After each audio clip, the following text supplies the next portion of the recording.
તો જય ગણેશ. ખૂબ સુંદર વિષયને લઈને આપણે પુનઃ પાછા આજે મળ્યા છે. ભગવાન ગણપતિને મોદક કેમ પ્રિય છે? તો સર્વપ્રથમ તો મોદક શબ્દ શું છે? મોદક શબ્દનો અર્થ શું થાય છે અને મોદક શાસ્ત્રોમાં ક્યાં ક્યાં એનું વર્ણન છે? સ્વાભાવિક રીતે ગણપતિ ભગવાનને મોદક પ્રિય છે. મોદક શબ્દનો અર્થ થાય મોદ. મોદનો સામાન્ય અર્થ આનંદનું પ્રારંભિક સ્વરૂપ છે. આનંદ એ સ્વયં પરબ્રહ્મ પરમાત્મા છે. અને મોદકનો અર્થ છે પ્રમોદ આપવા વાળા દેવની નિશાની, દેવનું ભોજ્ય પદાર્થ એટલે મોદક. સ્વાભાવિક રીતે મોદકનો આકાર પણ આપણને જોવા મળશે પિરામિડ જેવો. મોદક આ રીતે જે બને છે પિરામિડ જેવો, તો એ 51 ડિગ્રી જેવી એની સંજ્ઞા છે. 51 ડિગ્રી પર એ મોદક બને છે. અને લાડુ જે બને છે એ લાડુ ગોળ બને છે. તો આમ સ્વાભાવિક રીતે પૃથ્વી ગોળ છે, તો એ જોઈને આનંદ આપવા વાળો મોદક છે. સ્વાભાવિક એક કથા આપણે ધ્યાનમાં પડે, અગ્નિપુરાણની અંદર સોમેશ્વર દ્વિતીયની કથા છે. એને ચોખાના લાડુના મોદક બનાવ્યા, એની અંદર ખાંડ, કપૂર ઇત્યાદિ બધું પધરાવ્યું છે, સાકર પધરાવી છે. અને પછી ઓલા જેવા, એટલે હિન્દીમાં ઓલા કહેવાય, અને વરસાદ દરમિયાન જે પથ્થર પડે છે, બરફનો પથ્થર, એવા બને છે. માટે ઓલા જેવા મોદકને આનંદદાયક મોદક કહેવામાં આવ્યા. આમ તો એક કથા પ્રચલિત છે.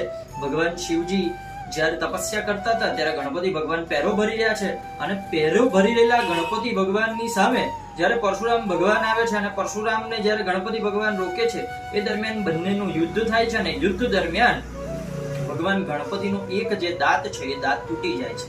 એ દાંત તૂટી જવાને કારણે થઈને ભગવાનને ભોજનની અંદર અસુવિધા થાય છે. ભગવાન શિવજી જાગી જાય છે તપસ્યામાંથી, અને પછી છેવટનું વિશે સમાધાન થાય છે. પરંતુ આખો દિવસ ગણપતિ ભગવાન કશું ખાઈ શકતા નથી.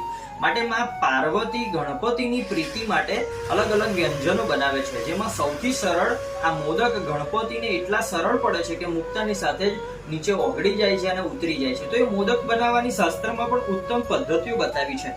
જે રીતે ગણેશ યજ્ઞ હોય તો શાસ્ત્રોક્ત ગણેશ યાગ પદ્ધતિની અંદર એવું બતાવવામાં આવ્યું છે કે મોદક પંચખકાર યુક્ત હોવા જોઈએ. પંચખકારનો અર્થ શું થાય?